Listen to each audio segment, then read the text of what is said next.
Hello and welcome. I'm Joanna and this is GFN News on gfn.tv. Vaping restrictions across Europe are increasing. Despite the mounting evidence that vaping is an effective alternative to smoking, many countries are continuing to bring in restrictive regulations. One of them is Belgium. Starting in January 2027, the country will ban smoking and vaping on public terraces and remove smoking rooms in bars, airports, and shisha lounges, saying that this decision protects people's health and helps create a healthier environment for everyone.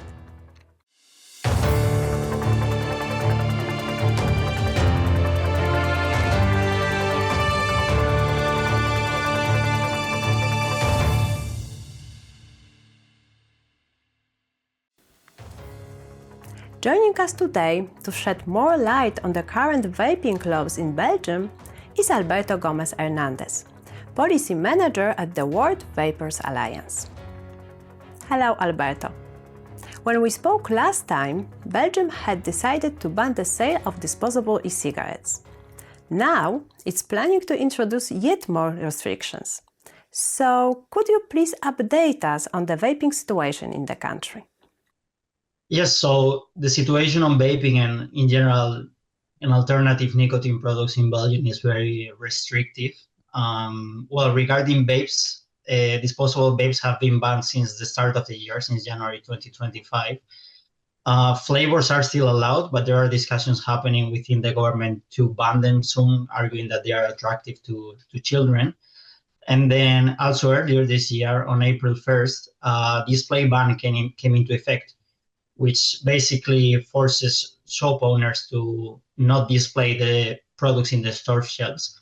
And this leads to some situations, for example, when shop owners receive the shipments for their business and they want to transfer them from the boxes into the closets, they need to fully close the door and the windows of the shops. It's really an absurd situation, what we are seeing. And then there are also some taxes on both nicotine and non-nicotine e-liquids, which are of I think 0.15 euros per milliliter. And then on the other safer nicotine products, the restrictions are even tighter. For example, nicotine pouches are banned since October 2023. And heated tobacco products like IQOS are not banned, but they are heavily restricted. They are treated similarly as conventional cigarettes in terms of packaging, advertising, labeling, health warnings. And this has led to companies such as Philip Morris to not sell their IQOS products there, for example. We see many restrictions, as you mentioned. So why does countries still introduce new ones instead of enforcing existing ones?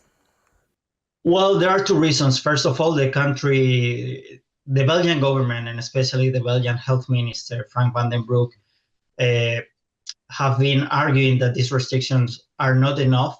First, to keep children off smoking, and second, to prevent people from smoking and vaping. And secondly, they argue that they are not working because of the European Union. The Belgian health minister stated that the problem is not Belgian legislation, but the lack of European legislation and of European cooperation. So he's arguing that because these products are widely allowed in other European countries, they cannot enforce the rules in their own country and they cannot restrict the use. And also, the most recent data shows that these restrictions are not working. For example, data from the Belgian health minister has shown that half of the shopkeepers across the country are violating these new rules, and that basically the trade of disposable vapes is being handed to the black market. In Brussels, for example, 80% of the shops still sell disposable vapes. And it's really easy to find disposable vapes and buy them in kiosks or small convenience stores, which is leading to a flood of potentially dangerous vaping products all over the country. These products go unchecked and they might cause public health and security issues, as we have seen also happening in the Netherlands, which follows similar policies, if not even more stricter. And even some media reports have found that disposable vapes are more popular now among children, and also that there are more widely available illegal THC-containing cannabis vapes, which again is really dangerous and can lead to really bad public health situations like Ebola. So seeing this perspective, seeing this situation, the Belgian government is clamping down on these products again. And what they have recently approved is a ban on outdoor smoking and vaping in public terraces of bars and restaurants. And they are even closing public smoking rooms in bars, in airports, in shisha lounges. The only thing we are not sure yet is whether the smoking rooms in the European Parliament are going to be closed or not. You also mentioned that the current restrictions aren't working, and studies still show that vaping is a good alternative to smoking. So why doesn't the government take this into account? Well, the Belgian health minister has a very ideologized approach to vaping and to nicotine.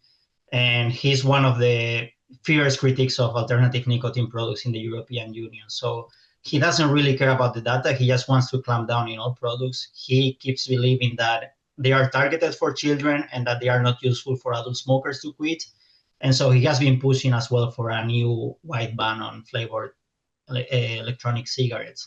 So basically, because they cannot enforce their own rules, they are asking for the European Union to punish all nicotine users continent-wide and to kill smoking cessation efforts in countries such as Sweden, Greece, Czech Republic, etc. Right? So they simply are following a wrong approach, and they are making it very hard for Belgian smokers to switch to safer products.